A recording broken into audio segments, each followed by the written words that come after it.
नमस्कार. SP न्यूजमध्ये आपले स्वागत आहे. मी संतोष पाटील. गोकुळबाबतची एक सर्वात महत्त्वाची घडामोड आत्ता समोर आली आहे.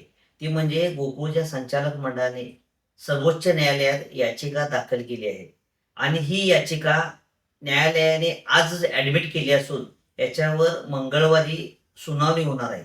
यामध्ये गोकुळवर नेमलेले प्रशासक मंडळ, गोकुळच्या निवडणुका याबाबत संचालक मंडळाने दाखल केलेली ही याचिका सर्वोच्च न्यायालयाने ॲडमिट करून घेतल्याने गोकुळच्या राजकारणात एक नवीन ट्विस्ट निर्माण झाला आहे.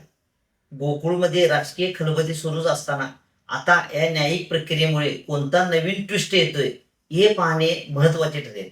अशाच वेगवेगळ्या घडामोडींसाठी आपण पाहत राहा SP न्यूज. नमस्कार.